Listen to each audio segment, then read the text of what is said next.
Good morning, everybody. I'm Philippe Dumas, the Secretary General of EJEC and the Project Coordinator of GEOENVI. It's my pleasure today to present you with a short introduction of this event co-organized by GEOENVI with also the CROWDTHERMAL project. We have, again, a lot of people attending this meeting, more than 150, so we will just start in 2 to 3 minutes, the time that everybody is connected. So see you in 2 minutes.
Okay, I'm back. Good morning again. Yes, I think we can start slowly because you will see from the agenda why I want to start now.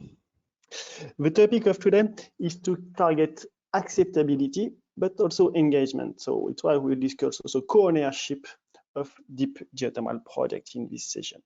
So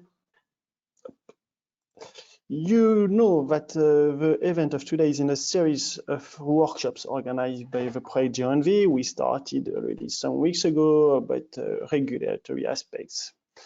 2 weeks ago, air quality. Last week, seismicity. And this week, you are really lucky you don't have one, but 2 GEOENVI workshops today on social engagement and on Thursday on water management, water quality. Next week, you will see high-level policy event. We have a State Secretary of Energy from Finland, we have a Director of Energy from the European Commission, and many other high-level speakers to discuss about the just transition with geothermal energy. And we will be back after a break for Easter on life cycle assessment and financing sustainable finance. Today, we discuss 2 topics. First, a 1-hour session on GEOENVI recommendations and reactions, from some experts. And the second session will be on complementary perspective on public participation and engagement, so crowdfunding. For the session 1, it will be moderated by Peter Valkering from Vito. You remember he was also the moderator of the first GEOENVI workshops. He will also present the recommendation. He was in charge of drafting these recommendations. He will present them. After, we give the floor to Fanny Brancheux from the BRGM to present the insight from France, and Loredana Torcello from COSVIC to show good practices from Italy.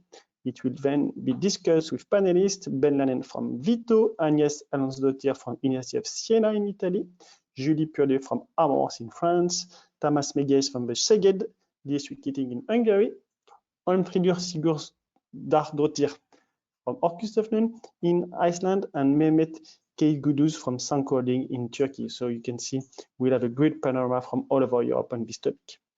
The second session, it's moderated by Fanny Brancheux on BRGM, and we'll have 2 presentations, one on public engagement for geothermal energy and the case of Switzerland by Olivier Ejder from ETH Zurich, and we'll have a presentation. As I mentioned, today the event is co-organized by GEOENVI and CROWDTHERMAL project. We have also a presentation from CROWDTHERMAL project, both by Jan Hildebrand from ISES and by Amel Barish from GEO. So with that, we will have the full picture today.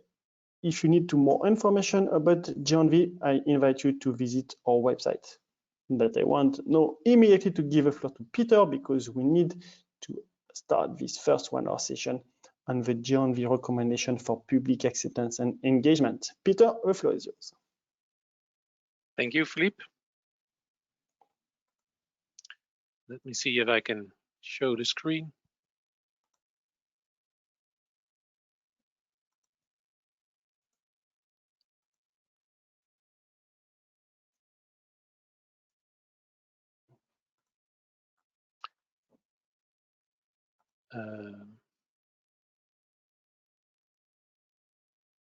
Philippe, can you confirm whether you see my screen already?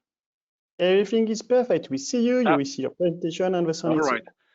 Okay, very well. So thank you very much. My name is Peter Valkering from Vito. We have been coordinating the work package on environmental regulations. And of course, this was a big collective effort with all the other partners involved.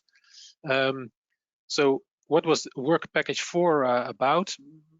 In summary, we have 3 main aims. To first understand the current status of environmental regulation, then to develop recommendations for improving them, and to do so in close interaction with stakeholders, decision makers in different countries. So just to remember, as the GEOENVI project has focused on 6 target countries that you see to the right in red. So Belgium, France, Italy, Hungary, Turkey, and Iceland. So we've been working mainly on those countries. And we think the recommendations are of more general relevance. If I go down, this is how we tackled it, our work, and how we came also to the recommendations we are presenting today. So we have content-wise in green, you see 2 main blocks. So we started with a more or less a desktop-based study to analyze environmental regulations, which you can read about in our first deliverable, 4.1, which is on the GEOENVI website. And from that, we further developed our recommendations for improved regulatory practice. So we took a rather broad view. We didn't stick to the technical regulations only, but really looked also how to implement regulations in practice, and as today really go into the topic of public engagement. Process-wise, very important is that we have had in total 3 workshops with stakeholders in the national countries. We call those the national fora, which gave us a lot of insights in terms of which topics to focus on, and also to get first feedback on our recommendations. And today is the last, is part of the last series, which is more focused on actions. And we thought it would be nice to take this from a national level to a more European level to enable also exchanges of insights between countries.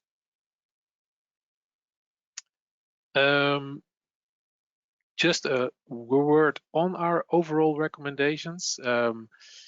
Today we are focusing on 3 of them, but we did recommendations on a number of relevant topics. You see them listed here, and then it very much links to the different webinars we are having and are still having. So this is the overview of that. Philip also just showed it. So today we are focusing on information sharing, local benefits, and public participation. And what is important is that although we are kind of presenting, of course, our findings, we are also still collecting feedback on what we have, what we are recommending, and this will be used in our policy briefs that will be our final product that will be published also on the website. So there we try to add this layer of, okay, what are now really priorities and next steps we could take. So to give a very brief overview of our main recommendations, I will try for each of the topics we are looking into today to summarize what we found were the main challenges, and based on that, what are the main recommendations. So for information sharing, the main challenges were kind of, you can look at it as 2 separate items or aspects. So on the one hand, it is about information availability. So we find a lot of information is available, but still it remains rather fragmented. to some extent there are confidentiality issues, which are also understandable. And also what we see is that it's quite different among countries. So among countries, there's more data available than in the other. Different ways are used to collect data and so on. And on the other hand, it's all about information sharing. So it's about using the data that there is to share this with the public, with stakeholders at large. And there are some issues there. So difficulties to access these official statistics. There are a variety of data sharing tools, which is not a problem, of course, but there's kind of you could look at it still also a little bit as a fragmented approach, and overall limited public data awareness. So we think there is still some improvements to be made there. Here I just summarized two of those good practices where we can build on. Interactive web portals, that's an interesting way to disclose a lot of information. This is the example from Hungary, and you see it's rather focused on, say, technical data, the geological, geophysical data, different layers that you can analyze, and that's publicly available. Another approach, which is looks a bit broader on all the aspects that are relevant for deep geothermal projects, is the Geothermal Sustainability Assessment Protocol. So here you see an example applied in Iceland. So in such a protocol, there's more of an interactive approach to come to an assessment for 16 relevant criteria, which includes things related to environmental concerns like air and water quality, induced seismicity and subsidence, and so on. It also puts it even in a broader perspective. So this is, I think, very interesting way also to communicate about the projects and share information. So what are the recommendations? Defining a European standards for information sharing. So we think it would be good that there is some kind of a view on what's a minimal amount of data that should be shared and be available for everybody. Yeah, more how to say, a more systematic way of collecting relevant information, not to overload the public with all the information possibly there, but to look for the most relevant information to collect. So some aspects there have a good view on confidentiality, what can and what cannot be disclosed. Looking not only onto data about, say, the concerns, but also about positive impacts, and make sure that it's comparable also to other renewable energy sources.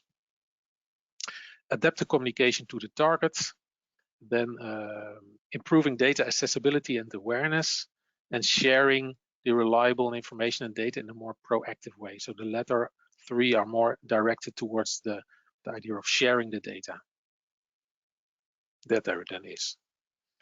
We go to the local benefits. Here we see as a main challenge that, well, the good thing is that there are various positive impacts, of course, on different scale levels, globally to locally. But overall, we think that there can be a bit more focus on also the positive aspects next to the environmental concerns. There can also be a better connection of local benefits to actually local stakeholders, and the better connection to grassroots innovation, energy communities, and so on, that receives a large attention in the European and national and local levels. There are various good practices where we can capitalize on further. For example, the support schemes for district heating, valorizing royalties locally, and crowdfunding. These are things that will be addressed this session in great detail. So these are the three recommendations. Establishing a fund which is dedicated to support local and regional developments. For sure, support the local utilization of geothermal heat, which is kind of a key local benefit for people in the neighborhoods of geothermal applications. And again, a more systematic plan for valorizing local benefits. So really keeping track of what they are, communicating about them properly, and having training activities installed to foster developing local applications. Then finally, on the process topics, here we see as a main challenge that the quality of the communication between the public and the operators can be improved. The public inquiry doesn't always reflect the real position on the project. And in general, the public inquiry is often perceived as a minimum that needs to be done to fulfill legal obligations, while we think it could be much more of a tool to create more of the co-ownership. That already goes into our recommendation. So we see lower variable participation, various communication challenges, technicality, subsurface related issues, also about communicating risks, which is always a challenge. Difficulty to take into account expressed opinions, and a rather narrow focus on the project itself rather than on what it really means for the area. So that leads to the following recommendations: deepening the process, so aiming at a good quality dialogue, which is more open, informed, and two-way between operators and the public. Expanding the perimeter, so both geographically, involving also stakeholders from areas that are not within the same same city necessarily, but probably are still relevant to involve. And also in terms of governance, so involve a broader range of stakeholders. Adapting the timing to make it more proactive, early and continuous. And finally, tailor processes to the territory. And Fanny will go a bit more in depth on that. All right, so thank you very much. So this is a very brief overview, and I hope sets the stage for an interesting further discussions. Questions that we will address with the panel will focus on what are the main takeaways, what are our main opportunities for sharing good practices among countries that we should really follow up on, and in general, what are the most important next steps. So we really like to have a view on really what we could do next based on this research and the other inputs of today. A final word is on our survey. So we have a rather packed program, and still we would very much like to have the feedback also from the audience. So for that, we have a very short survey which you are invited to fill in. It's only 6 questions, so it's relatively quickly done. You could do it while listening to the webinar, and it will be open for a few hours after the webinar. So thank you very much. And with that, I would like to give the floor to Loredana. I will post the link in the chat so you can access it. Loredana? Yes. Good morning, everybody. And I'm going to share.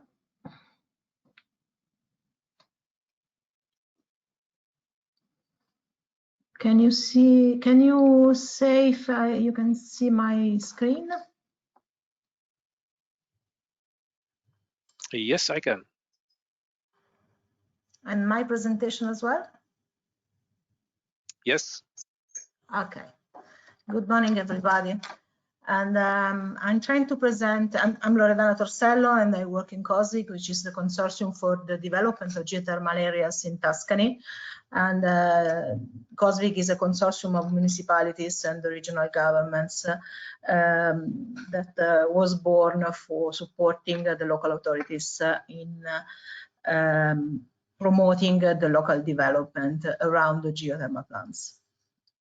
So just some sentences about the framework from which I would like to start and to present you the case studies that we are performing in Tuscany from 13 years ago, more or less.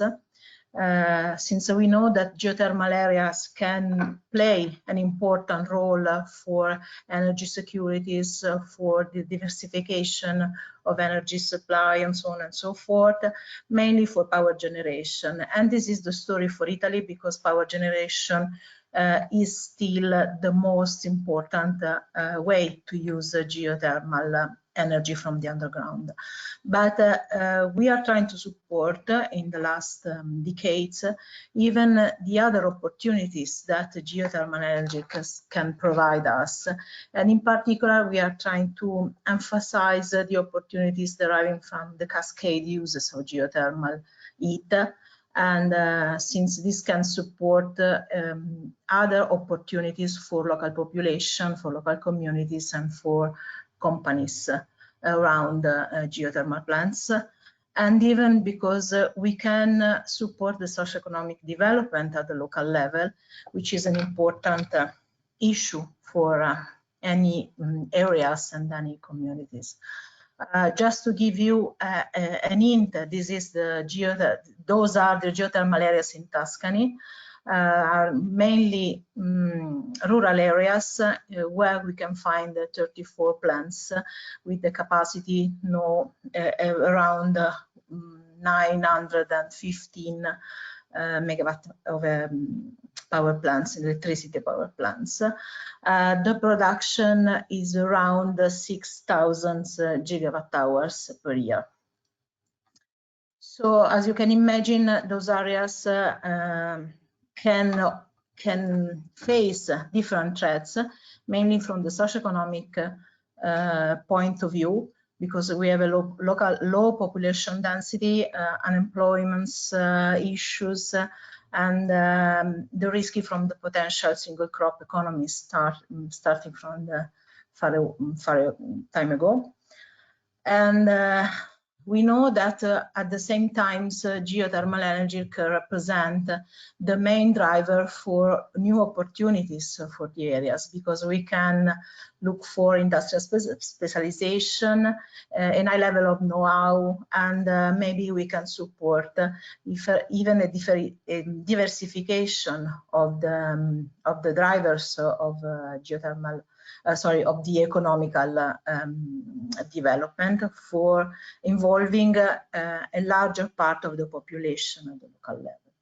So for this reason, in 2007, we support the signing of general agreement on geothermal energy, and these agreements start mainly two points, two principles.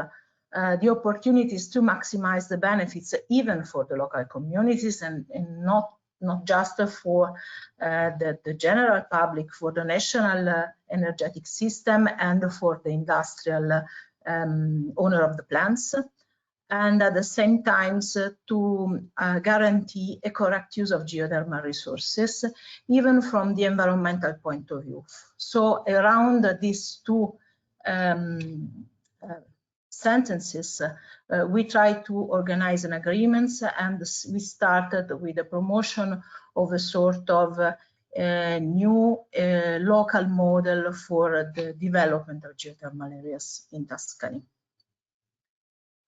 Three pillars supported the agreements, and that are the same pillars that you can find in the sustainable development principles. So from the social point of view, we try to support an increase in the involvement of the population in the decision, but even a sort of sharing of the opportunities in terms of new jobs or increasing jobs, even when the management of geothermal plants is more and more characterized by the automation.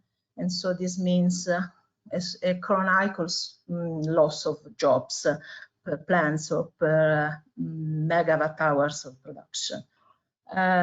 So for this reason, we try to support a memorandum of understanding with the trade unions aimed to support the jobs at the local level. From the economic point of view, we obtain to share part of the revenues for geothermal areas, and in particular, two fines of the money that the industrial actor for geothermal plants, the owner of geothermal plants, have to share with the local population. 2/5 of them are aimed to local investments for the geothermal, for supporting the geothermal development. Even from the environmental point of view, we stated a sort of minimum goals to pursue in terms of best available technologies to adopt, in terms of the certification of the plants, and generally speaking, in terms of reduce the environmental impact of the plants in the areas. So the geothermal funds, I want to focus on geothermal funds because we try to support as COSVIG the use of part of the money available for the local authorities for supporting the investments at the local area. And they try to reduce the gap in terms of infrastructure characterized the area, and even to fight against the long economic crisis that we are living from 12 or 13 years ago. Since we are talking about fragile territories and and we would like to make them more resilient. So more than 130 million of euros have been spent during the last 13 years to support infrastructure intervention for socioeconomic development, the initiative for socioeconomic development, supporting companies, supporting incentivating activities for home firms, but even private citizens to increase the attractiveness of those areas, of those municipalities and towns. And even to promote the renewable and energy efficiency, generally speaking, activities, because geothermal is part of the energetic system, and it can contribute to reduce the dependency from the fossil fuels, as you know. So apart from these local, I have to describe the context at the national level because the agreements is valuable at the moment just for Tuscany, where you can find the industrial power plants for geothermal power plants, but the framework is defined by the decree, the 22 from the 2020 by the Ministry of Economic Development, supporting the improvement of local environmental protection. And even for the socioeconomic developments, all the money, all the benefits have to be shared to reach those two goals. So this means that 3 years later, at the national level, Italy tried to emphasize the main pillars and the main issues that the Tuscan voluntary agreements stated for the management and for the release of new authorization for exploitation of geothermal energy. So this, I think that was a very important step for supporting and for enforcing the approach at the national level as well. Again, a couple of years ago, Tuscany region published a new regional law in order to emphasize more and more the approach. And in the law, the Tuscan governments decided that the authorization have to be subject to the recognition of the improved environmental control, and even to support the direct uses of it, since the direct uses of it, together with the financial benefits, can involve the population in the general exploitation of geothermal energy at the local level. So this means that the proposal for new geothermal plants have to take into account the positive social, employment and economic effects. They have to consider and to adopt the circular economic perspective, and to take into account even the environmental regulation measure. In particular, just to be sure that the general principle stated in the law for the new plants is mandatory that direct uses and the CO2 have to be released, and in order to obtain a more circular approach, circular economic approach of the new plants, assuring that no less than 50% of waste heat and no less, sorry, of the 10% of gas emission have to be used in further and different production processes or for civil utilization of the heat. Things in terms of district heating, for instance, or companies, firms using the heat and the CO2 for obtaining these results. So I don't have too much time to go into much details, but at the moment we are trying to emphasize direct uses in geothermal areas, even for private citizens, for the houses, but even for companies. This is an important driver for the economic development.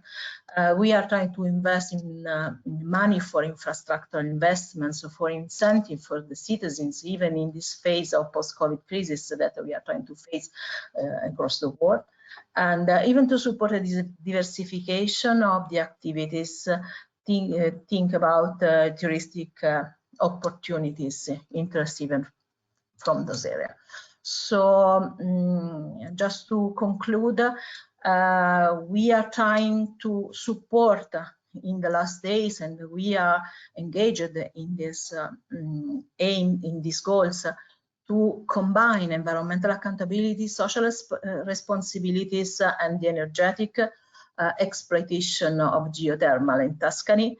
The development model should be shared and should engage all the part of the population and the communities in order to assure a sustainable way of development for the territories. And we have to take into account natural energy resources and environmental impacts that can make the difference in terms of quality of life of the population. So that's it. I'm sorry for the time I spent, but I'm available for any other consideration. Thank you very much. I think the timing was just fine. Yeah, I think it's a very interesting practice, and indeed very interesting to think about how to transfer that, or if that is interesting for other countries as well. I would then like to give the floor to Fanny Branchou, BRGM, also from the GEOENVI project. Fanny. Good morning.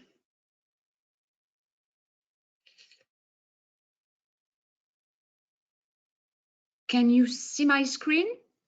Yes. Great. So good morning, everybody. Thank you, Peter. I'm going to talk briefly about public participation, giving an insight from France. Before looking at the improvement we can make in the relationship between the project developers and the public, I wanted to begin with the minimum legal requirements, which is more or less shared in every partner country, which is the public inquiry or the development consent. So for some project or operator, it is like the culmination of their public participation process, whereas in other projects or for other operator, it's just part of their public engagement policy. So as I said, it's a shared minimum legal requirement coming from European directive and national laws, but its implementation differs in the different study country. So for example, you can see a diagram there showing the different phases of a geothermal project.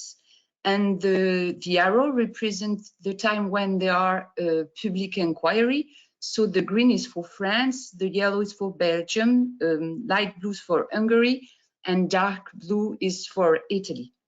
So it's just to give an example of the way it can differ in the implementation, but it raises common issues. The first one, as Peter briefly said, is that public inquiry does not necessarily reflect the public opinion on a project, because the public can choose not to express their opinion or express it in another way. For example, opponents can express their opposition by litigation rather than in the public inquiry. Another thing is that the public inquiry is not public participation and it's not public engagement. It's much more limited. It is a legal requirement. So it raised a question, and the question is the public inquiry, as it is a legal requirement, what does the operator wants to do? Does it just want to fulfill this legal requirement, or does he want to encourage the public participation? So keeping this in mind, we will focus on the French case and first see how a public inquiry is done in France. So it's organized by the prefecture, which is the representative of the state in the territories, with an independent investigating commissioner. And there is a participatory phase, when the public is invited to consult information on the project and give its opinion. Then the investigating commissioner writes a report that is sent to the promoter, who provide answers. And with the answers of the promoter, the investigating commissioner writes motivated conclusion that are consultative, meaning that they're not binding. So we will now go to Alsace to see the implementation of a public inquiry in the deep geothermal field, with a flashback a little bit, because we are lucky that there's been an extensive, comprehensive research done in Alsace on 6 public inquiry in deep geothermal energy. So the first thing maybe to say is that the situation in Alsace at this time is very different to other situation for deep geothermal energy in France. In the bassin parisien, for example, because in the bassin parisien we more with conventional deep geothermal energy. So you can see a map on the screen. It is important to say that this map dates back to 2018. So, I mean, it would be different today, especially after the seismic event of December 20, because some projects are stopped now. The interesting paradox this research show is, I quote, the apparent misunderstanding between citizens who feel poorly informed, even misinformed, and project promoter would think they appropriately communicated. So we will go a little bit more in the details of the public inquiries with this table summing up the participation to the public inquiry. So in the first column, sorry, I lose my screen. Can you still see my screen? Now I can, yes. You can see my presentation? Exactly. Because I can't see it anymore. Sorry. You click on audience view on the panel and you could see it. Audience view. Sorry, I can't see it, Philippe. I'm really sorry about this. Top of the GoToWebinar tool, You have sharing, webcam, audio, and you have audience view, and you could see what the audience is doing.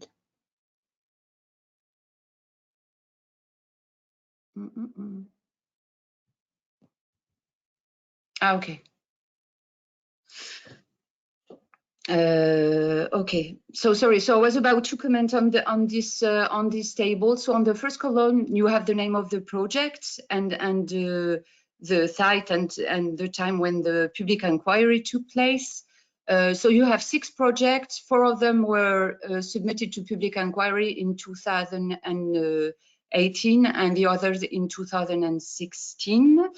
On the second column, you have the number of input to the public inquiry. So I'm sorry because my screen is very small now. So, but you can see the differences between the project, hopefully better than me. So you have project where you have only 10 inputs, for example, and other when you have, I think if I remember well, it's that we're close to 200. On the third column, you have the distribution between positive opinion and negative opinion, and the last one is about the conclusion of the commissioner. So just to sum up, because I'm a little bit short in time, this shows differences, and these differences have several explanations. The one I wanted to point out with the researchers was the importance of the social and the cultural dimension of the territory, and the importance of the relationship between the promoter and the local governance. So these are 2 very important topics. The researcher pointed out as well the development of a citizen expertise. So maybe just to sum up, I mean, this is the kind of analysis that led the GEOENVI partners to their recommendation.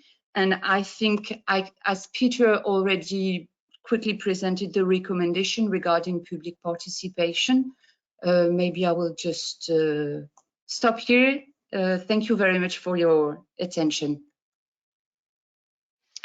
Okay, thank you very much, Fanny. I think indeed it underpins very well the outputs, the recommendations that eventually come out of it. And with that, I would like to call to the floor our panelists. So we have invited from each of the GEOENVI target countries people affiliated with deep geothermal from different standpoints. Research, policy, practice, operators. So very welcome. Let's see if everybody is there.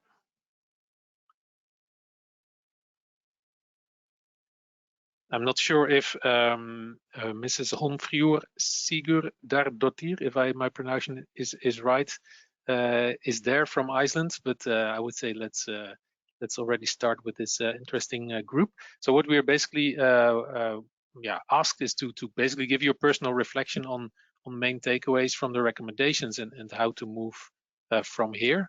So I think I will just do a round. Please give a very brief introduction. What is your main connection, say, with deep geothermal?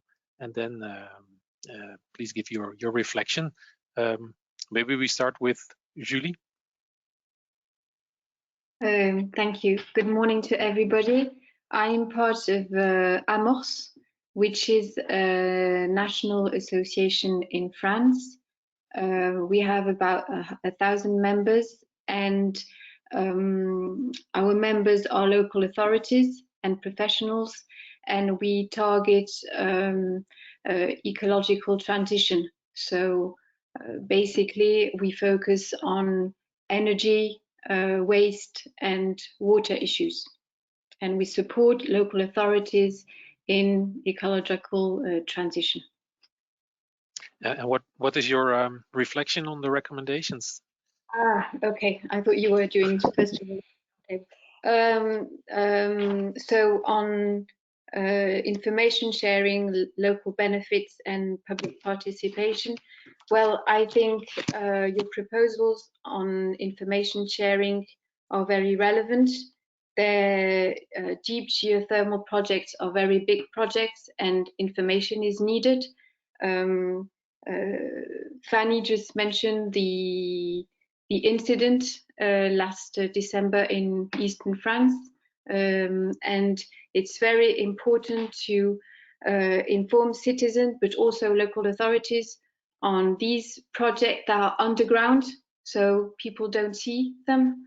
And so anyway, basically I think your proposals are very relevant.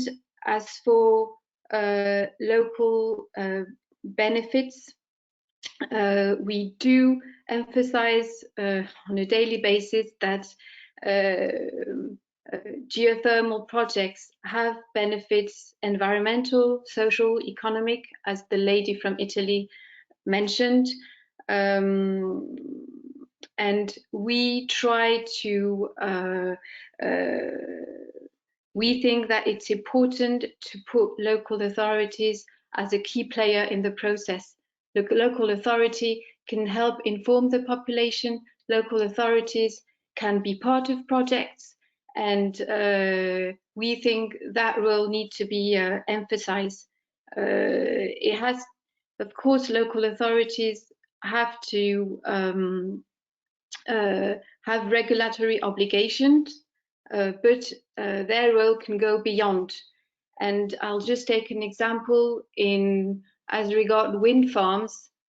Our association signed a kind of agreement charter with the National Association of Operators around the development of wind farms to make sure that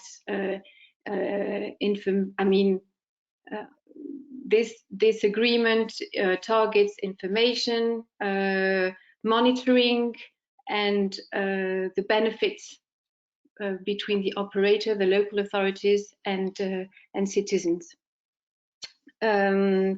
Maybe last point, Fanny didn't mention it, but in France, the ministry has just launched a working group on the development of projects involving local governance.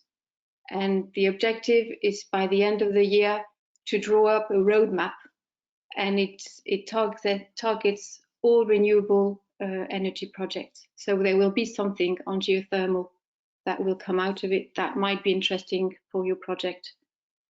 Okay. Okay, thank you very much. Interesting reflections from France. Maybe I move to a different context, Turkey. Mr. Mehmet Kaygusuz.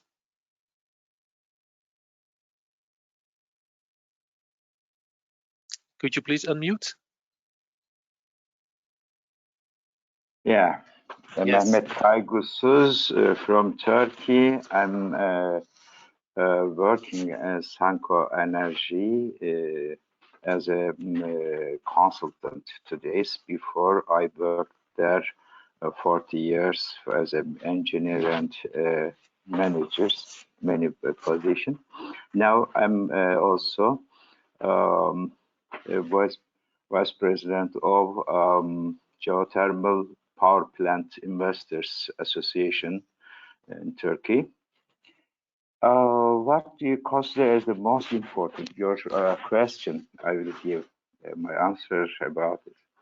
Most important takeaway from the recommendation on public participation for benefits. For these topics, my recommendation: foster the public participation. Example, geothermal project development and incorporating primary and secondary school education program in Hungary. Improving communication, good practice, we explained France, transparency, and accept the project to question and taking the opinion and, into account. My personally would support to first bullet, especially deep in the aiming and the good quality good quality dialogue, foster the public participation and improving communication. Recommendation provided for local benefits. My recommendation: establish a fund and derived by taxes and royalties, and it's transparent managed to support local territories for their development, geothermal development, environmental control, research and development, and improvement following the example, Italy sample. Establish leverage tool, replace the subsidized electricity or gas heating with geothermal application, example for Iceland. I would support third bullet, establish a plan for annually register the contribution of the geothermal to the economy of the nation, region, province, and number of jobs it provides directly and indirectly. We explain and we support this one. Recommendation provided for information sharing. Make sure relevant data publicly available. Make sure data accessible and trusted. And use the GEOENVI web tool to inform public debate. My personal opinion would support the first and second bullet. Make sure the relevant data is publicly available. Make sure data is accessible and trusted. The other topics you asked, personal support and idea. Where do you see main opportunities for sharing and adopting good practice across the countries? My personal support an idea basing on creation and international lobby, including governments, to become aware of the overlapping trends and action taken against the climate crisis, having usage of geothermal resources into consideration. What do you see as the most important next step to take better target acceptability, co-ownership, and deep geothermal process? I personally support two-step action for this topic. First, from regulators and policymakers to be established an educational structure for all levels of the cycles. Second one, from operators and developers, it's to establish a transparent information sharing mechanism and invest in sustainable social responsibility project. That's all. Okay, thank you very much. Some clear next steps to take. Let's see. Shall we move to maybe Ben Lanen from Vito? Yes, good morning. My name is Ben Lanen, working for Vito as research coordinator on deep geothermal, and also closely involved with our own development project, geothermal development project at the Balmat site. And it's mainly from that experience that I can reflect on the recommendations. First of all, when it comes to data sharing, I fully welcome the idea to have a harmonized way of sharing data, and I also took away the message that this data sharing should not overload the stakeholders. And within that respect, to my feeling, I see two different groups of stakeholders. First of all, there is indeed the public, the local authorities that have to have access to reliable, but also for them understandable data.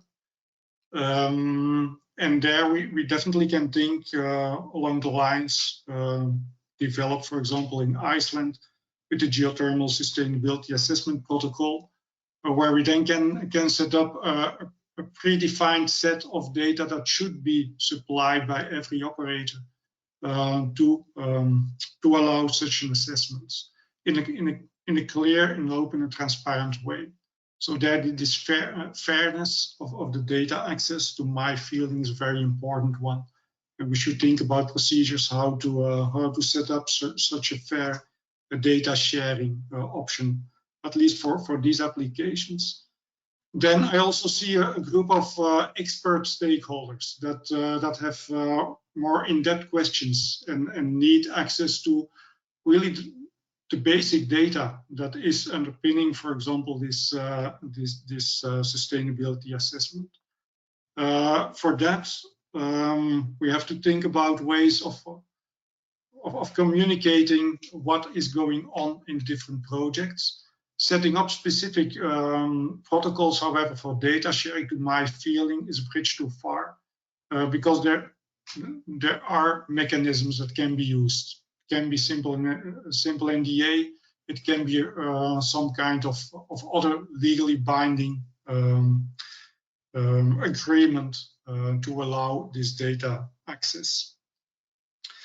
Then, when it comes to public participation, from Balmat, I know how important it is to involve the public, and not just the public, but also the local authorities, but also the local industry, for example, from a very early point in the project, because it can help to create a sense of community within your region that can allow you to develop the project.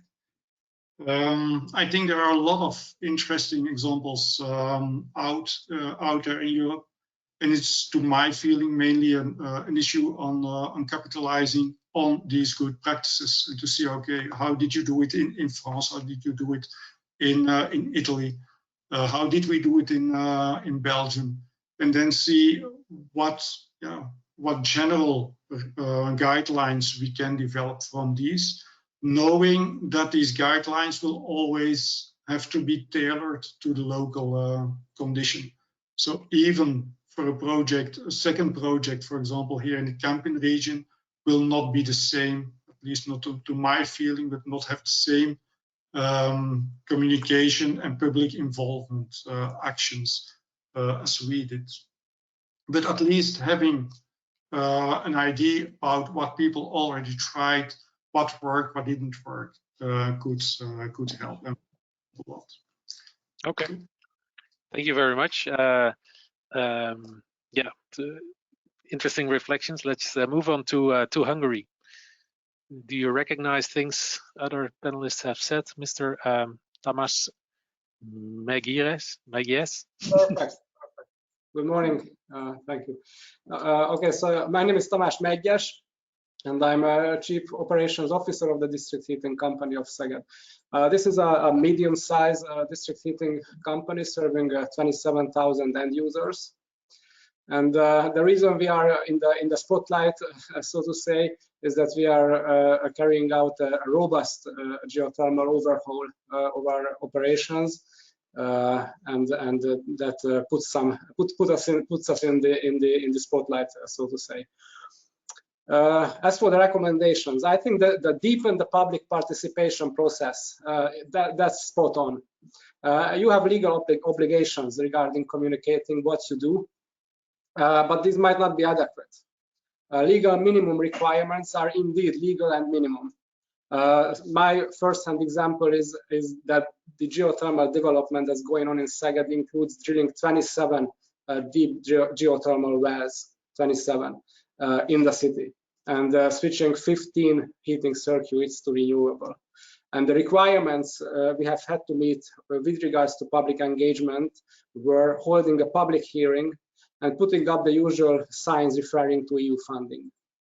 Now, the public hearing was held in the beautiful hall of the City Council with exactly 0 participants from the public. Legally, it was bulletproof. As for informing the public, it was a total failure and a waste of time.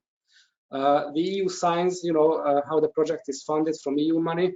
That's important, but again, it gives very little information to the general public about what exactly is going on in their backyard.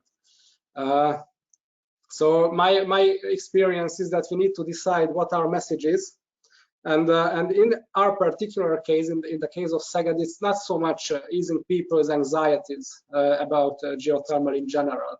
There are lots of geothermal operations in the area. Many towns, many cities have geothermal district heating systems. Even more have some sort of baths or other facilities where geothermal is used. So I think people know quite a lot about geothermal, and they are not really afraid of seismicity. This might be different, mind you, in any given setting. But in our particular case, it is what it is. We get complaining emails and letters and phone calls every day, like really literally every day. And but they do not speak about seismicity and things like that. They are upset about the noise, the mess, the smells, the night shifts on the drilling rigs, and also people clearly have no idea about the whys of the project. So I think they need up-to-date, exact and correct information about how long the drillings will last. Will the operation of the wells will be noisy once they are set up? And the more general set of information is needed about what's in it for them, for the people. You need to understand the context in Hungary. The prices of district heating are state regulated, so these will not be cheaper for the people even after the system is set up. So you need to, it's really a hard sell for us, persuading the people that this will be indeed good for them. So what you need to communicate is facts on the one hand, and also convey a feeling to say that what is going on is good for the population. And for these, you really need to go beyond what is legally expected of the project. And that's why I say that deepen the public participation process is a very good recommendation. What we are doing is we are organizing site visits to the drilling rigs, posting content on social media, offering presentations to students of local high schools. And I think these are excellent ideas. I mean, we try them and they work, and they do deepen the public's access to the project in particular, and to geothermal in general. Okay, thank you very much. That's a very clear points made. Very interesting. Then I move to the last panelist, Ms. Agnes Allansdottir. Yes, hello. I think I need to say that my background. Yeah, from Italy, maybe to avoid confusion. Well, okay, I'm from Italy. I've been working in Italy at the University of Siena for a very, very long time. But as some of you might guess from the name, I am originally Icelandic.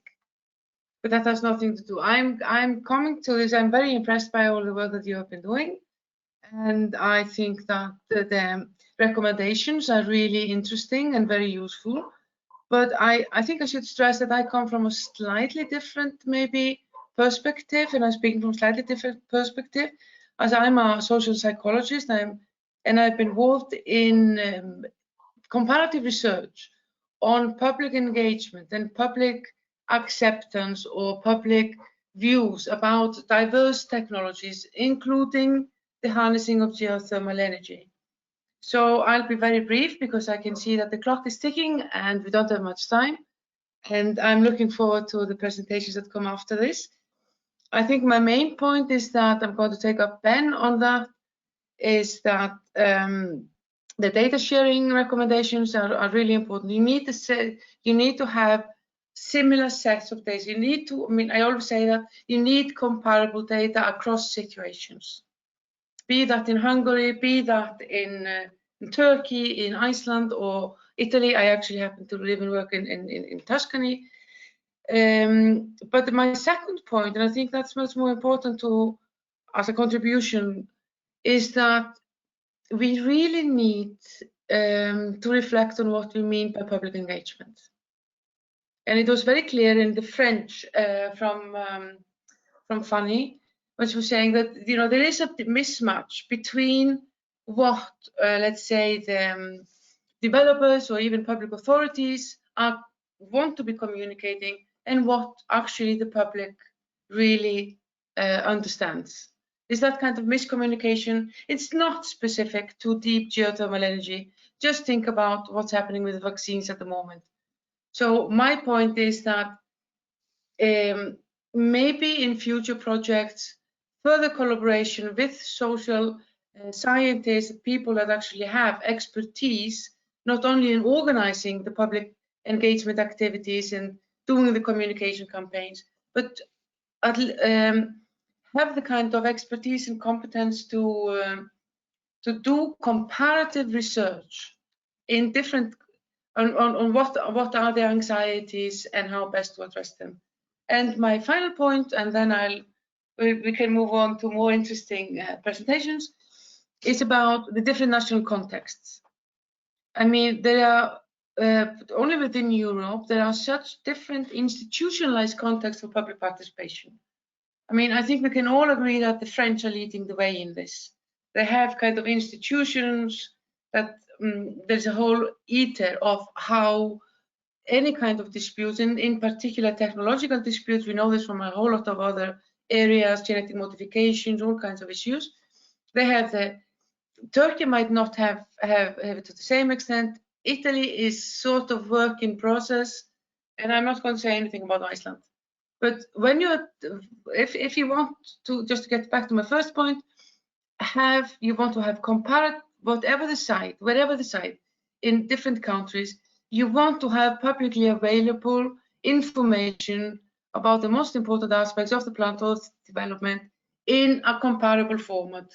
So somebody who's kind of feeling grumpy can sit on the sofa with a laptop and look up a plant in Hungary or in Turkey or in France and have similar kind of information. But my point, and now I'm going to stop, is that we also need similar kinds of information, similar kinds of understanding of the social and cultural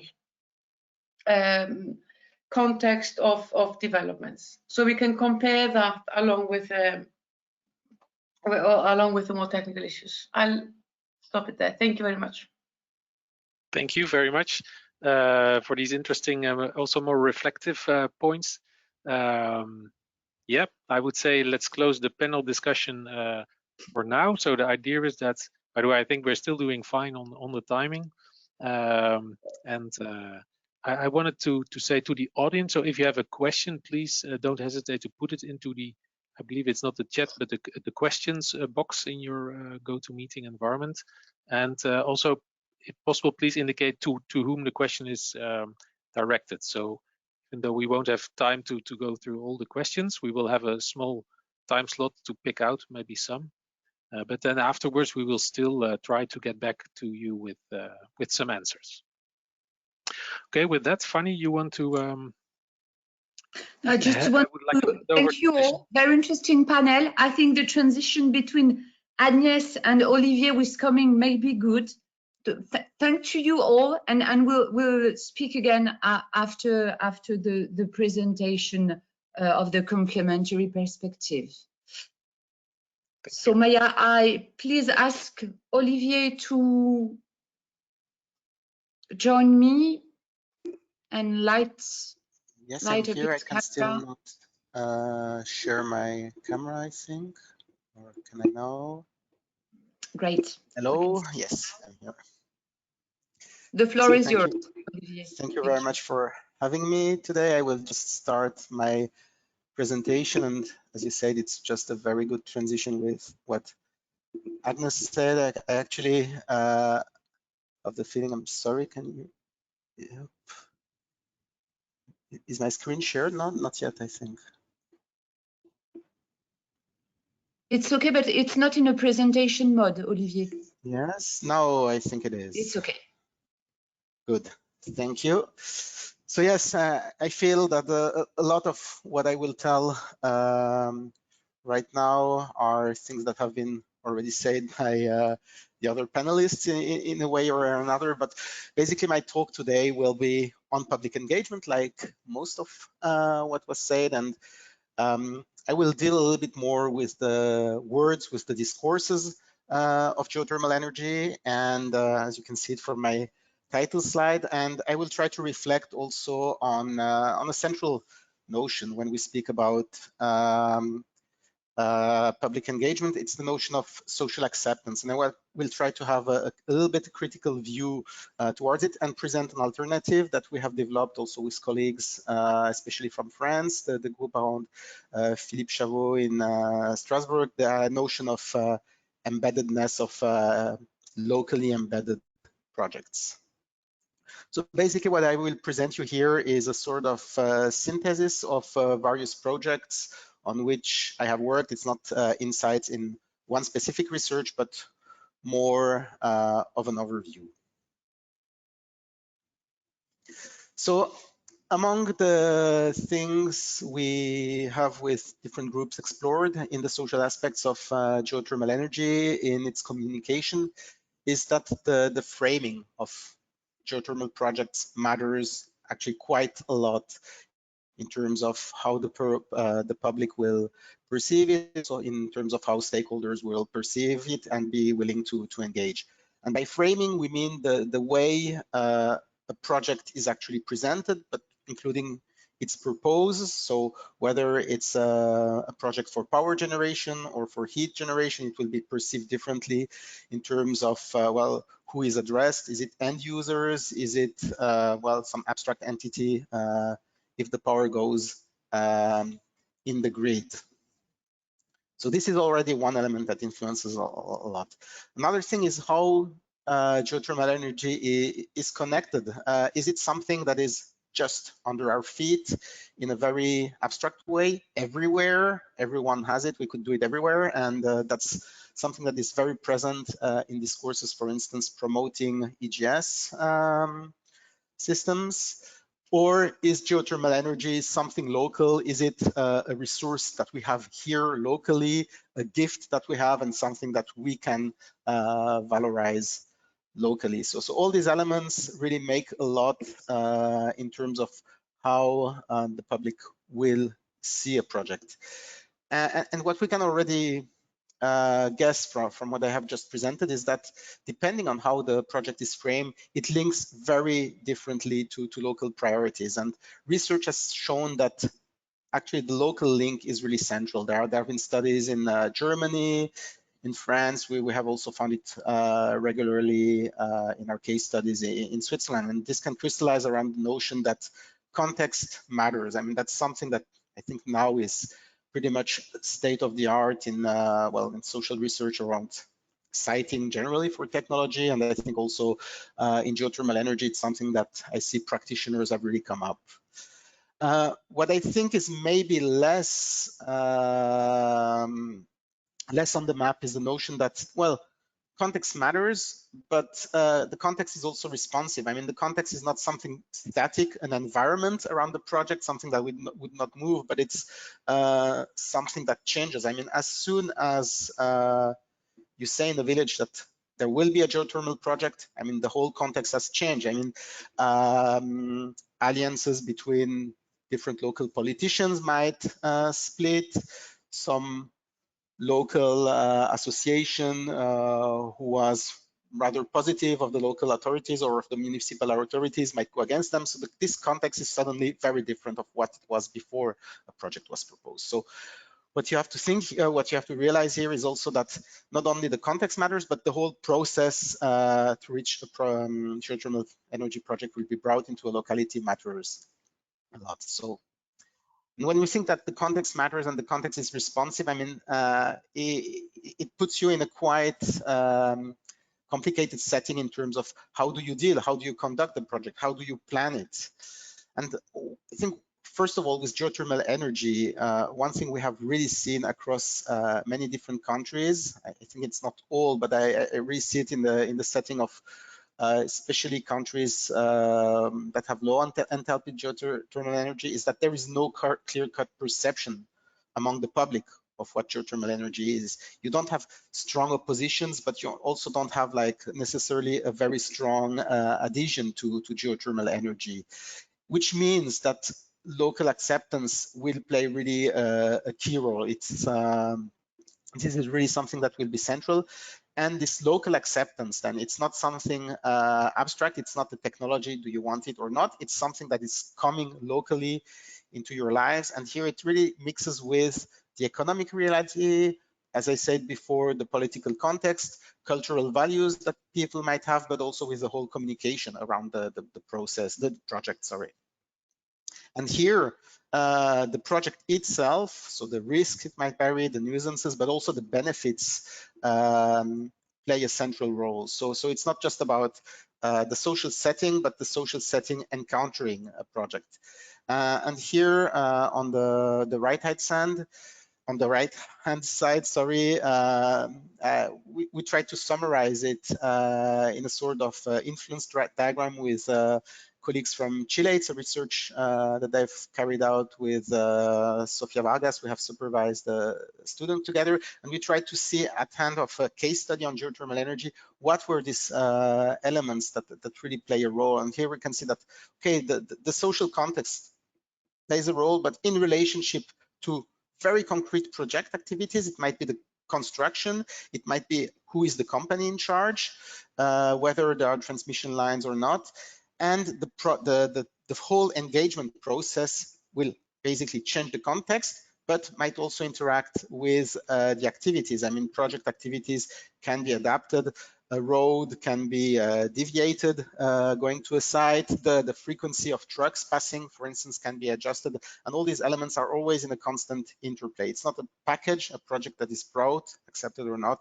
It's really something in constant movement. So all in all, because all these things are connected, the acceptance of a project is generally not a matter of individual preference, or not only a matter of individual preference of single members of the public, nor a simple risk-benefit assessment. It's something that is socially constructed, and socially constructed means in exchange with other social actors, through discourses, through what is said and told in the media. And well, the basic first conclusion from this, or part conclusion from this, is that there is no one size fits all when it comes to public engagement for geothermal energy projects. And that's something that was already said quite a lot before by the other participants. So what does this basically imply? I mean, first of all, it implies like one way to think about all this is that very often operators, project developers, speak of it, at least to us social scientists, in terms of acceptance. We need more acceptance, we need local acceptance, so on. And that's really a common way to think about technology society relationship. And I think that really the mainstream model of social acceptance for energy infrastructure, especially renewable energy infrastructure, is the one that was proposed by Wustenhagen et al. And I think it's a very interesting analytical tool, but here acceptance is mainly an issue of stakeholders or the public or local authorities. I mean, it's a group of people who are on here, and basically these groups, if we take the term of acceptance more in an operational way, these groups are perceived as a barrier, basically. They have to be well informed, educated, convinced, or in some cases even overcome. And I would argue that this is actually not a very good basis to start a public engagement process, and very often it ends up to be strategically ineffective, because you look only at the public and the project is perceived as a package to be offered to them. The notion of acceptability that has been also proposed here within the GEOENVI project, I think is a way more interesting notion. It's one I worked with a lot, because it emphasizes that acceptability is not only a matter of the public accepting something, but the project has to be made acceptable. But yet, with colleagues, especially in the de-stress project, we found that the notion of acceptability still does not point directly to what should be done in terms of process.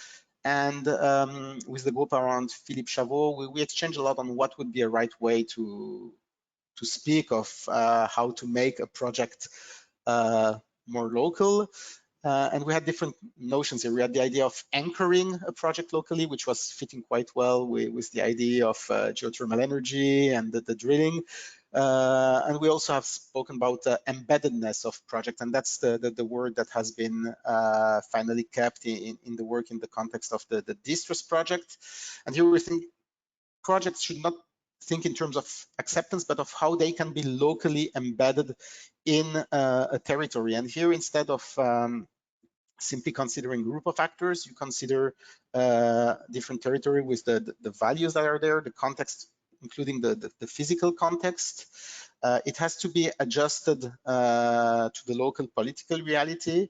So it should fit within development plans of communities, not just what there is now, but whether, for instance, a community wants to become exemplary in terms of energy use, or whether, for instance, they want to develop specific forms of tourism that might be either very well in terms of, that might fit very well in terms of synergy with a geothermal plant, or in the contrary, forms of tourism that might not be really a good fit. And these are all future projections, and developers should also be aware about these.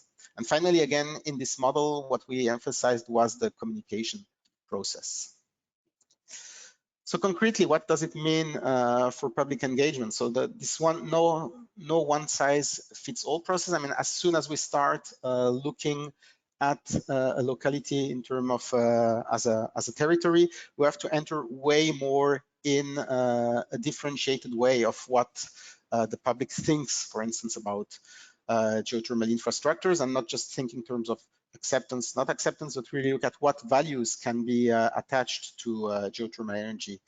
And here, this table presents some results from a study we carried out with Franziska Reff, a PhD student at ETH, on the values attached to geothermal energy in Geneva. And we found that, okay, there are this notion of having risks or not that pop up, but geothermal energy project can also address, for instance, values of localness, like emphasizing the or having a specific attachment to a local setting.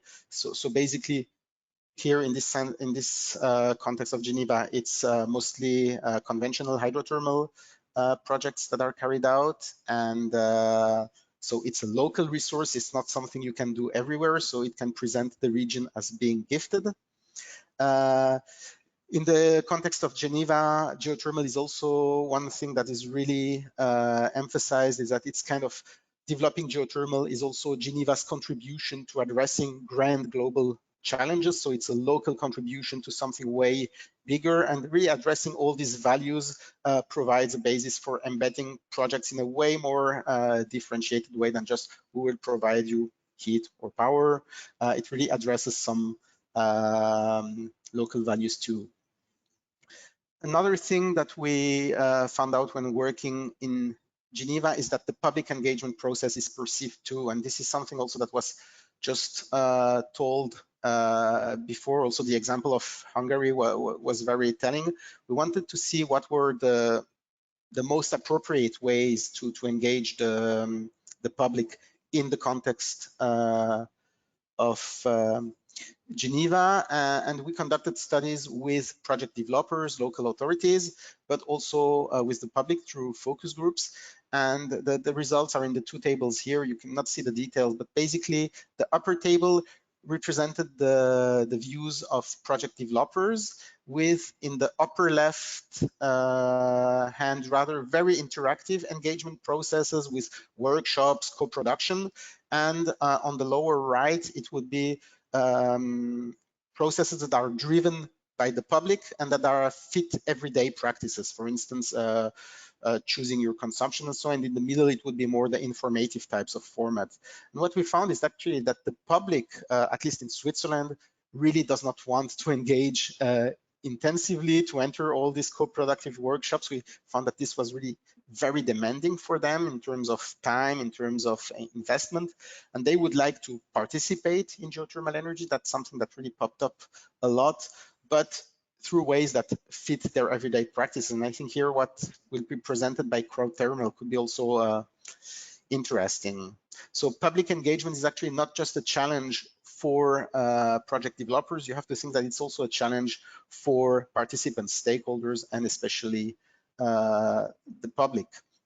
And then what I present here is of course very specific, again, very local. We have I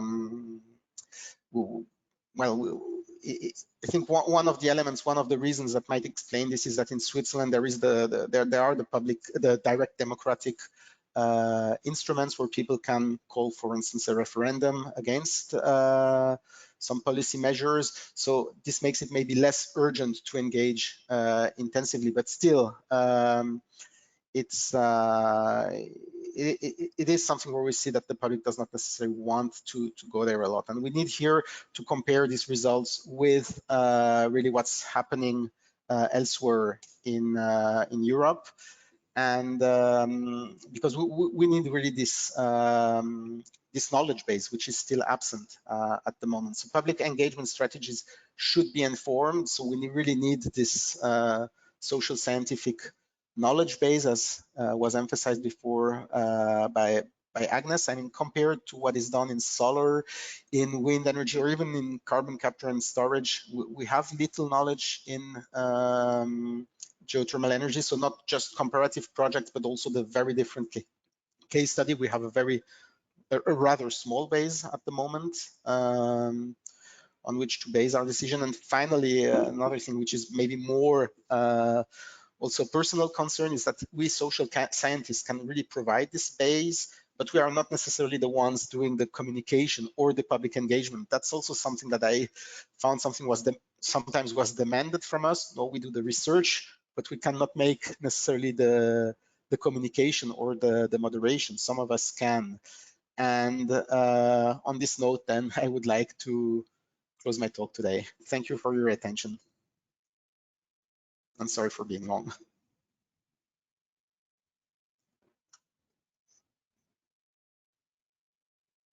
Oh, we cannot hear you. Funny, you're muted still. Excuse me, I'm sorry. I will just make it short then. We will discuss afterward. I was saying a lot of interesting stuff, Olivier. As we are running a little bit out of time, I'm sorry, I will directly go for the crowdfunding team and call Jan, Georgie, and Amel, please, to start their presentation. Thank you very much. Thank you. Do you see my presentation now in the presentation mode? Yes. Yes, great. Okay, we're happy to present some insights from the CROWDTHERMAL project, and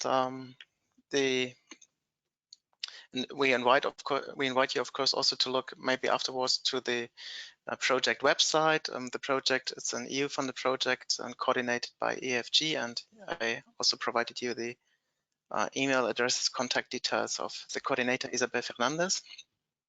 And I just make a short overview about the main objectives of the CROWDTHERMAL project before me and my colleagues, Amel and Georgie, go to the specifics of some stakeholder engagement perspectives we address in the project. The main objectives of the CROWDTHERMAL project is to support the further development of geothermal projects in Europe, and this should be done by innovative approaches and stakeholder engagement, and not only in the planning and permitting process, but especially in the financial participation, namely in the crowdfunding approaches. And therefore we develop, or the colleagues develop, some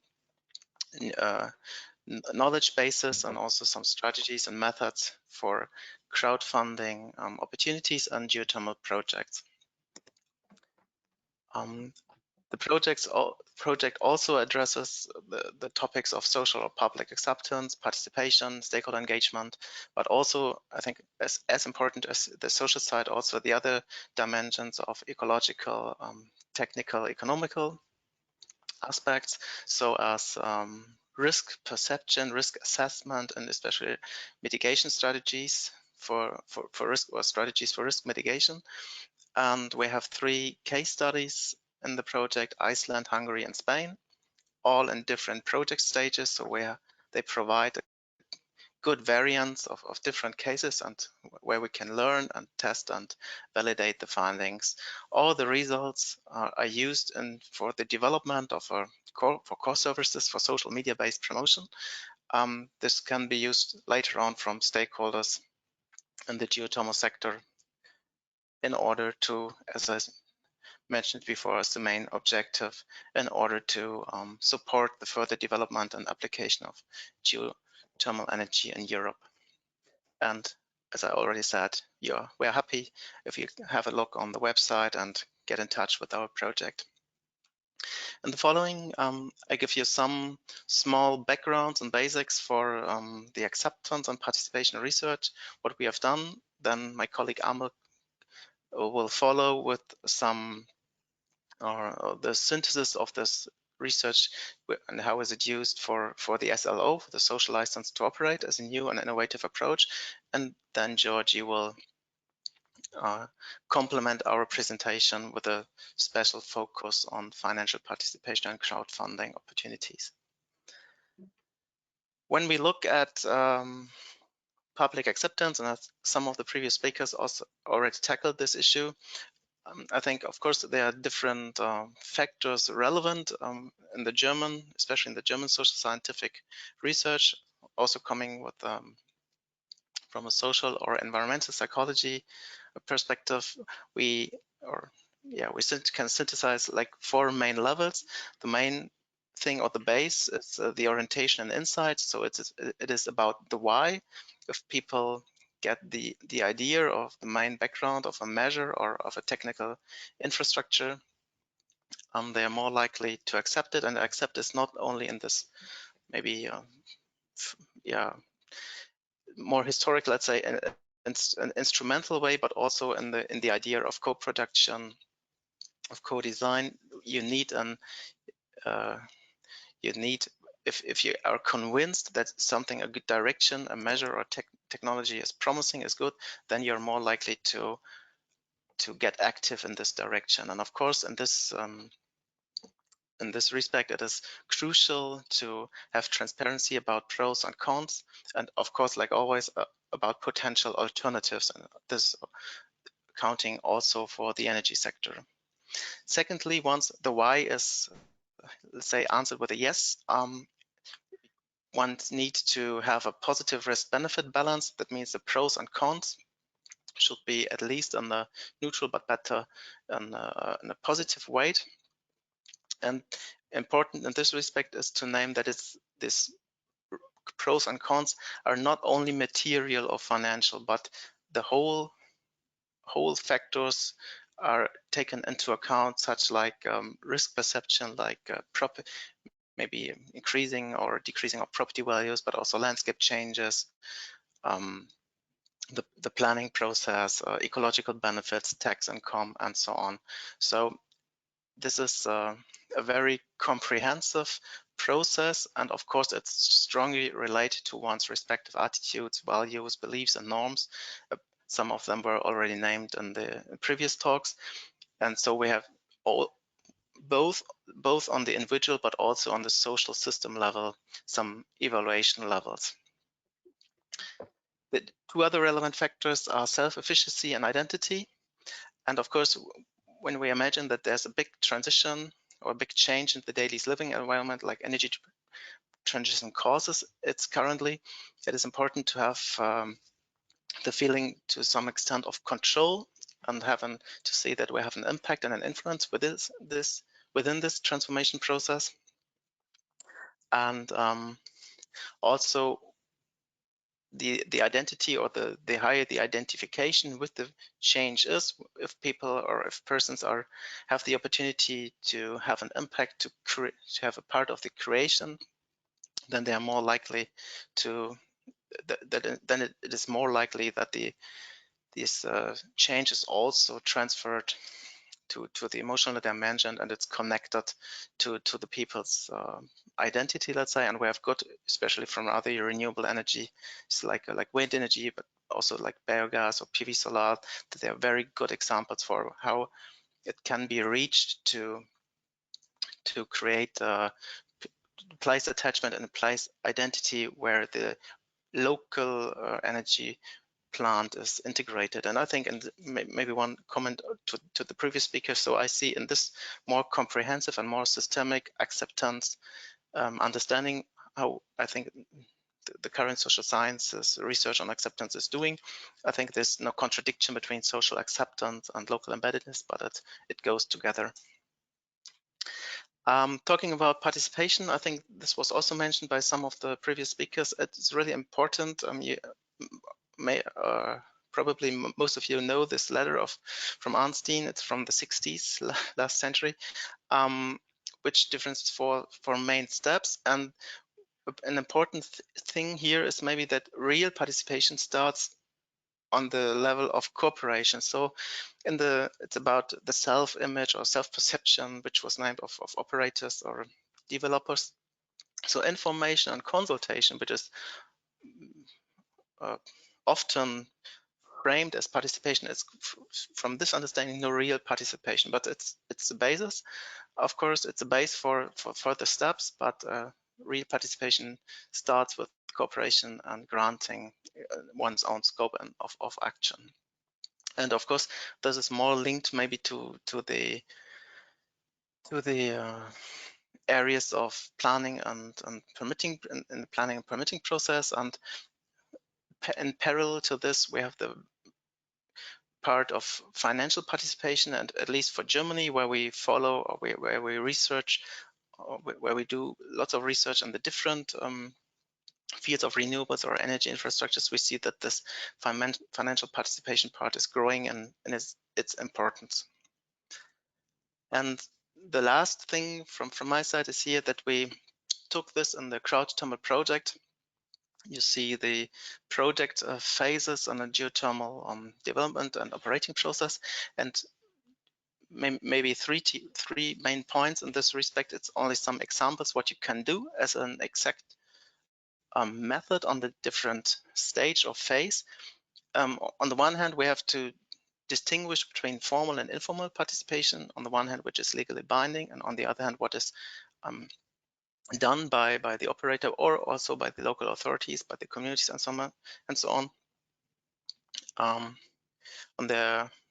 As an addition to the formal participation, and to distinguish between then this continuous communication process, because the communication should be continuously be done during the whole project, and of course after the operation. Second, all these different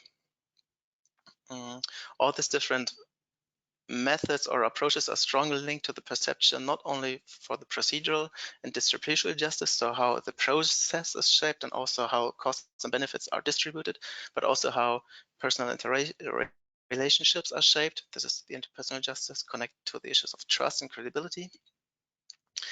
And yeah, maybe the last thing then, that this is all no guarantee that you reach an accepted or an acceptable solution. This should be also the goal. And of course, these are mandatory steps, but as we call it guidelines, it's not a recipe. And of course, it's not connected in terms of have a realistic expectations that you reached the goal of acceptance. And how this is feed into an approach of SLO, this will be presented by my colleague Amel.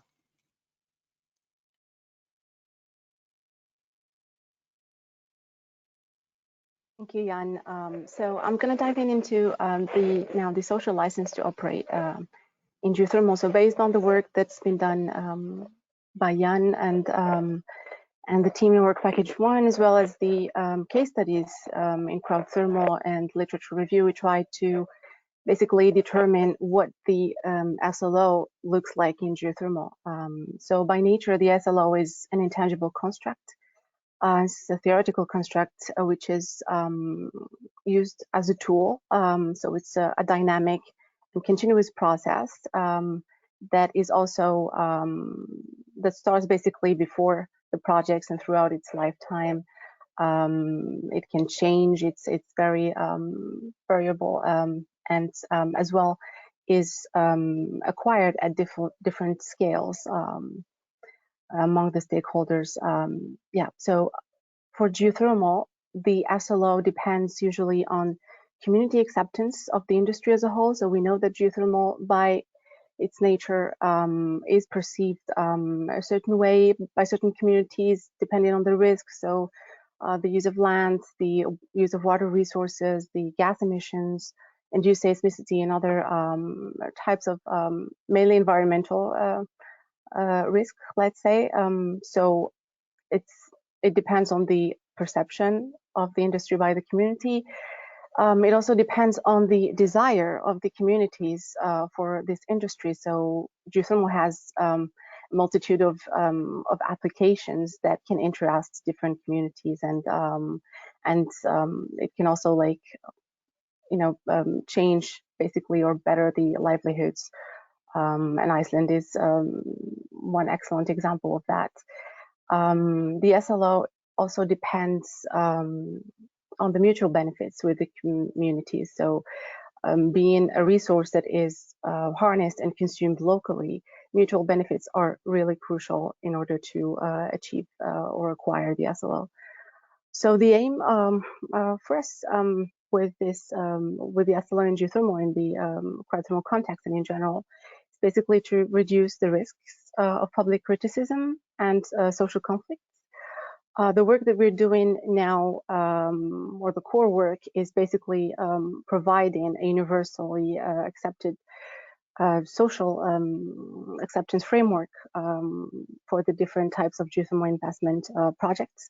This should help or ensure more transparency, reduced investment risk, and more versatile and easier engagement for crowdfunding.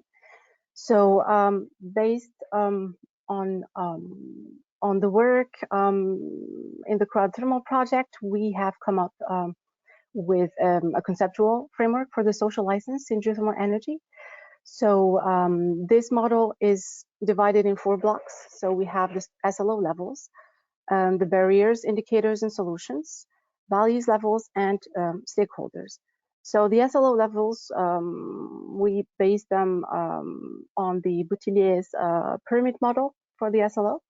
So there are 4 different levels of the SLO, separated by 3 boundaries. So we have the lowest level is the SLO withheld or withdrawn. Then we have the SLO acceptance, SLO approval, and SLO co-ownership. So the each level basically is correlated with a set of indicators or symptoms that can tell, like, where do we stand in our SLO acquisition process. So for the lower level of SLO, so withheld or withdrawn, we have as indicators that there are fundamental conflicts in values between the communities and the geothermal project developers, shutdowns, blockages, legal challenges, boycotts, sabotage, etc. So basically this removes the legitimacy from the geothermal developers to proceed with their projects. So for this, the solution that is most appropriate would be negotiation and politics. And once we get that legitimacy, we pass to the next level. So this is the SLO acceptance. Now, SLO acceptance is the first of the 2 medium levels of SLO acquisition, and the acceptance is often like there's a misconception about it because sometimes, like, it would mean support, but acceptance here for the SLO is merely a tolerance. So the indicators for that would be that there would be like some lingerings and recurring issues and threats still. There's a watchful monitoring, presence of outside NGOs, and we are still not yet gaining basically or passing the boundary of credibility, which is now trying to exist, to be there and have establish a kind of a more higher, and more advanced, let's say, dialogue with the stakeholders. And in order to pass the boundary of credibility, then we need an extensive dialogue. We need to also prove that or the geothermal developer needs to prove that they know what they're doing, know what they're talking about, and really engaging with the communities through extensive dialogue. Then we have the SLO approval. So for this, the symptoms would be indicators that the company is seen as good neighbor. There is a pride in collaborative achievements with the stakeholders. So this is the highest medium SLO level. Then we have the SLO co-ownership or psychological identification. And to gain this level, this is the highest level. So we want to gain the full trust of the stakeholders. And the indicators for that would be that we have a political support. There's a united front against critics. There's advocacy by the stakeholders, and as well as co-management of the projects. And so here we have like a much more engaged, with the highest level of engagement, and finding as well, bringing the stakeholders and participating in finding solutions to the different issues that face the projects. So there's this co-production solution that can lead to that. And we have, on the other hand, values level. So we found out that the main values that help actually gain the SLO for geothermal are the social acceptance and the mutual benefits. So obviously we have a correlation between those different levels. The lower social acceptance we have and mutual benefits, the more it is difficult to actually acquire the SLO. And the highest mutual benefits and social acceptance, the more the higher we are with the level of SLO acquisition. And this actually goes with a continuous community engagement, building the social capital, which is basically the currency for the SLO. And so the higher the social capital, the more likely we are to obtain the SLO.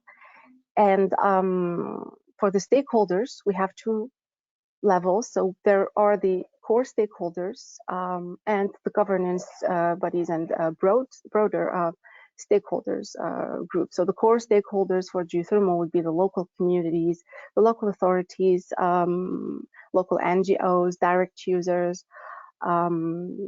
etc., and like local universities as well, and communities of practice. And on the broader level, we have basically the regional, national stakeholders, authorities. We have the funding, international funding bodies, and international NGOs, indirect users, etc.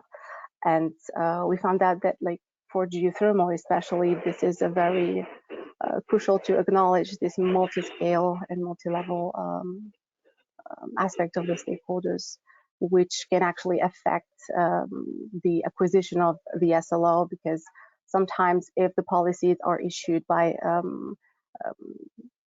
broader stakeholders, they can actually help at the local level as well, and vice versa according to the demand. So this is basically the model that we have, and I think to save a bit of time, I'm gonna stop here for later. Thank you.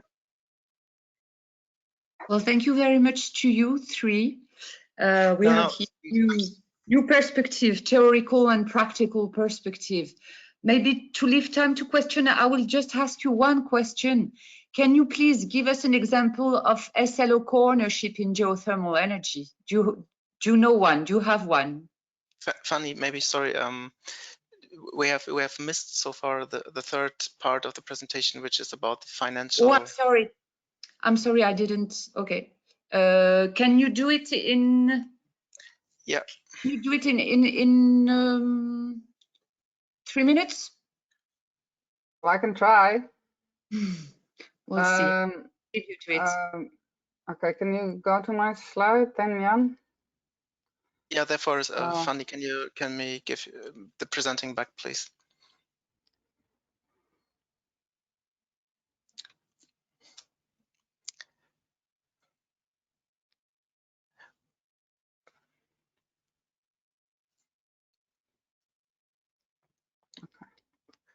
Okay, well, I'll just skip this. I'm not a geothermal expert. I'm a financial consultant or financial expert, I hope. So maybe we can go to the next slide, Jan, because the question we were faced with was how can we use community funding to involve the public better in geothermal projects?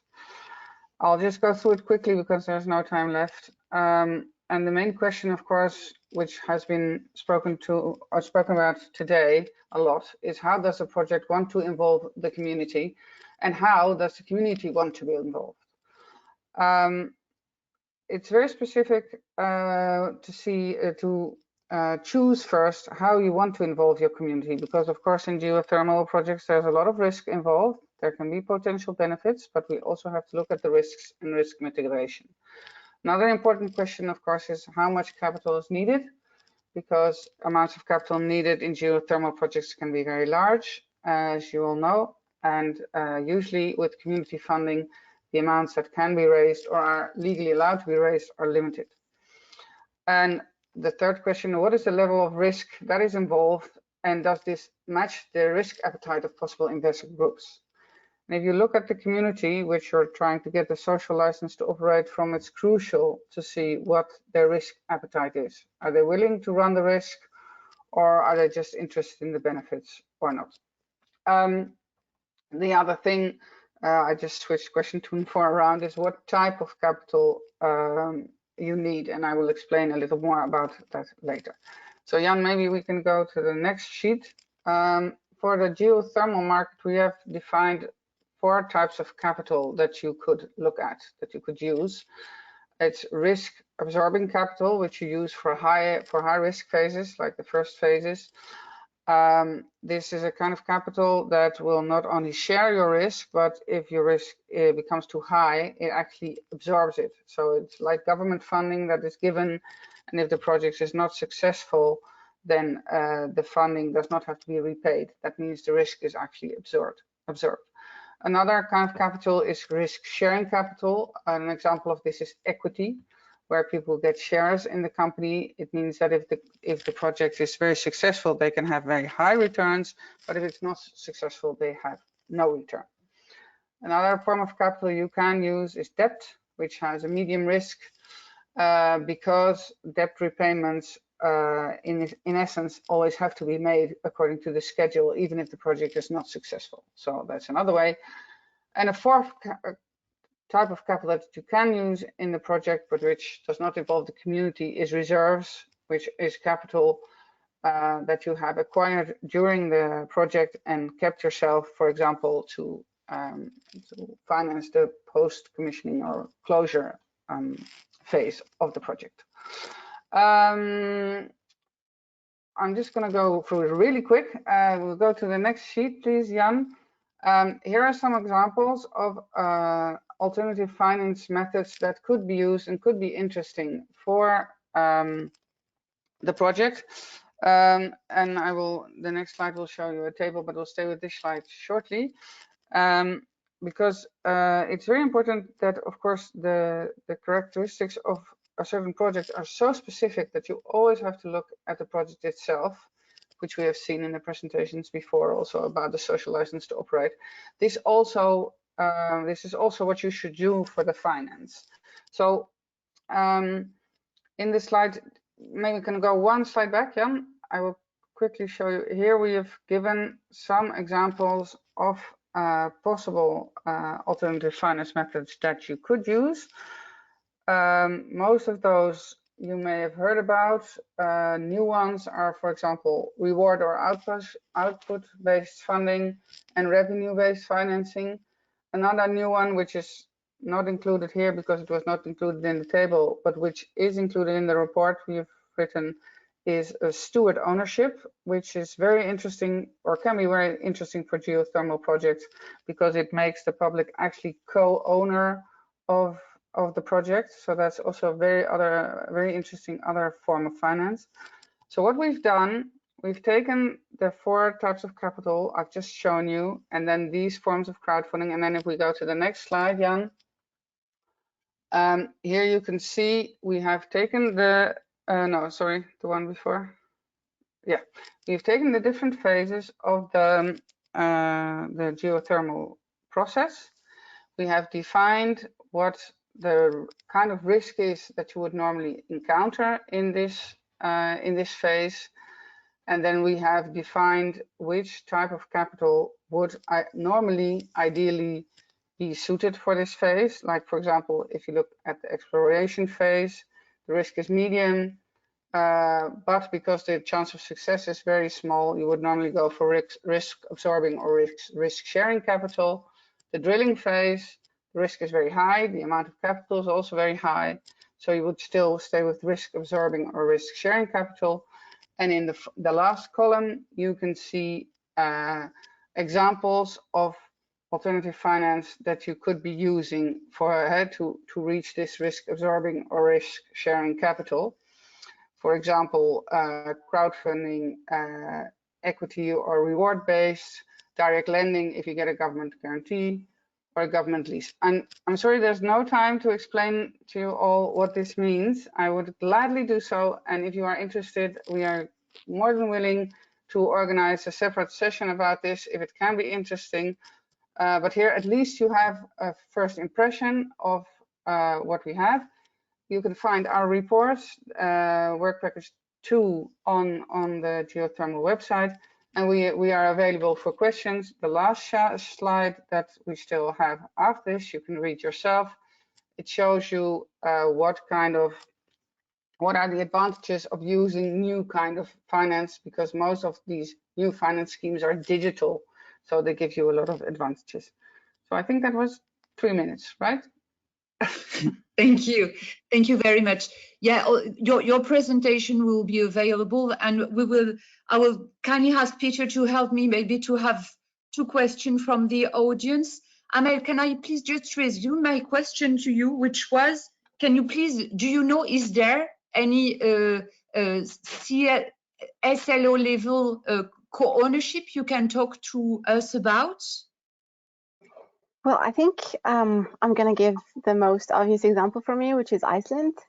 So, so in Iceland, basically, geothermal energy is very present. It's a very prominent natural resource, and many people actually, basically the government and the local communities work together to develop it according to the different needs of the population. There are greenhouses. There are also like many biotech companies that use it, and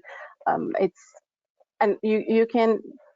I would add like one of the symptoms or indicators that show the co-ownership level is when the resource influences the culture. So when the culture appropriates the resource and it starts to it's a very intrinsic. It becomes really intrinsic in the cultural and social level. So this is for me the highest level of the co-ownership. I cannot give you a specific example because there are like many of them, but I think Iceland would be a very good example. It's okay. Peter, do you think we have time for questions from the audience, or we go back with the panelists to conclude? Yes, for sure. Go back with the panelists, I would say. I mean, we have, well, little to no time, but a few minutes just to call everybody to the floor from the panel, I would say.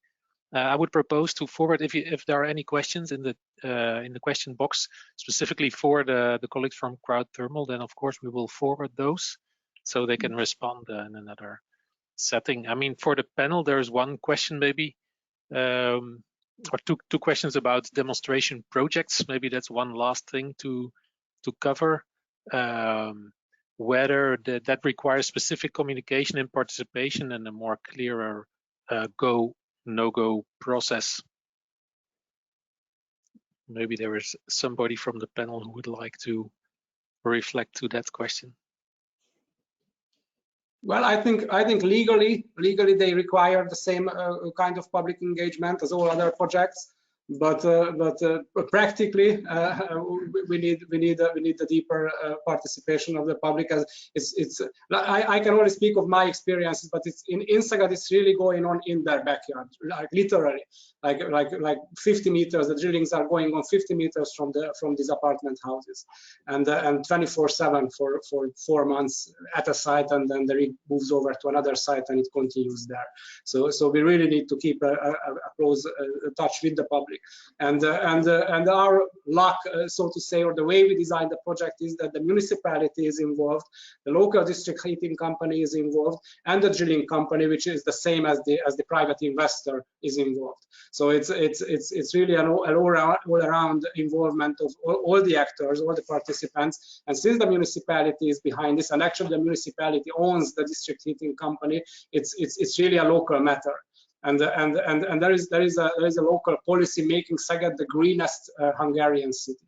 And there is really this is really the flagship project of that. So the city is behind it, and since we are the contact points for the people, because they are our end users, they are easy. It's easy for them to talk to us, and we do answer all of their emails and all of their letters because we are legally obliged to do it. So it's really a close touch with the public. That still doesn't mean that all are on board and everything is going smoothly.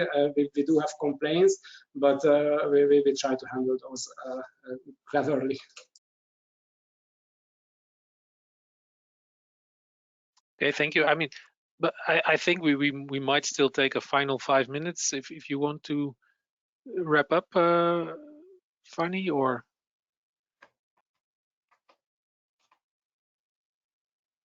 Like some last discussion question? Yes, there was a lot of things actually, some complementary, some not.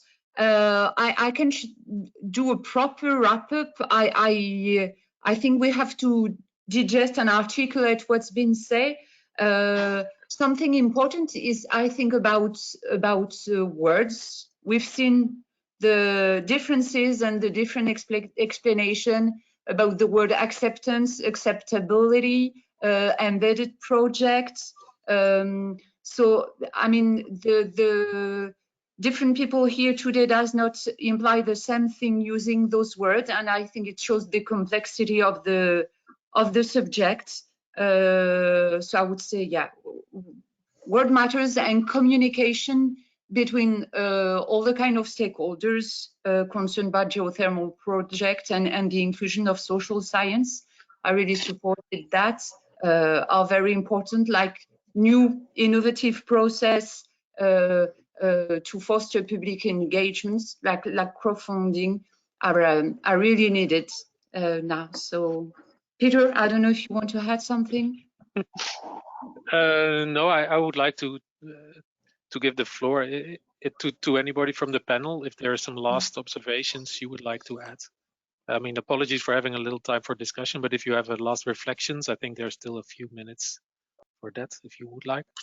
Maybe yes, I can add a few, especially from the experience we had at Balmat, which was a first in a kind project in a region where deep geothermal has not been developed yet. And I've noticed indeed the importance of going beyond what is legally needed in order even to launch the project. And a very important message I take away is from that experience, but also from the excellent examples given here today, is that this public participation, communication, but it's more than communication. It's really participating, collaborating with the public.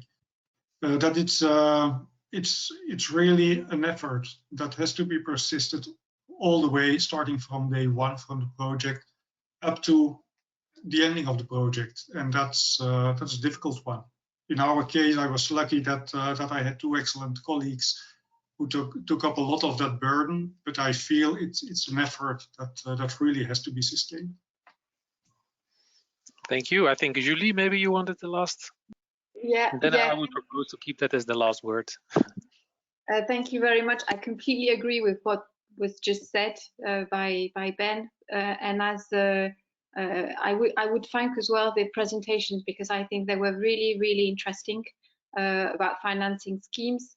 I just wanted to mention that, yeah, everybody said it, the local level is key. In France at the moment, there are projects that are being carried out involving public participation, citizens and local authorities, but mainly in biomass, solar energy, and then wind farms, and not really geothermal energy. And we think it can be done. And also the second thing I wanted to say is, at the moment, community engagement is through mainly debt and risk-sharing capital. Those are the two main systems in France that we can see at the moment. And what we do is try and communicate on that to promote these systems. But when I see all the different other systems that can be put in place, I find it really interesting. And I think we are at the beginning of something well, new, if I may say. So, thank you. Okay, thank you very much. Looking at the time, I would propose to end the session here. So a big thank you from our side. For people in the audience that are still listening, there's the survey that is still open. We have some 23, I think, entries already. So that's already an interesting input for us. We will keep it open for 2 hours or so that if you want after the session, you can still enter your feedback. Philippe, maybe you want to have the final goodbye? Yes, indeed. Thank you all. It was really interesting. But what I see is that such a topic is so interesting that a session of 2 hours was not enough. So probably if it was the end of for GEOENVI, the project would end of April. For engaging with you about this topic, we will probably come back with you for another discussion on such a topic, because it's so interesting, and we have experience also within EJEC members of our members developing that. Without mentioning the project by NG north of Paris, where they collected €1 million in crowdfunding. Also members in Cornwall in UK, helping them to develop their first project in Cornwall. So a lot of experience to share. No, I will close that, but no, without mentioning that we have another workshop this week on Thursday about water management, and next week about high-level policy event. So thank you all for your participation today. We were again more than 100 people, so it's really a good success, this GEOENVI webinars, and I wish you a good day. See you soon. Goodbye. Thank you. Bye-bye. Thank you. Bye. Bye-bye. Thank you. Goodbye, everybody. Thanks a lot, Joseph, for the information and good sharing. Thank you. You're welcome. Bye. Thank you. Thank you.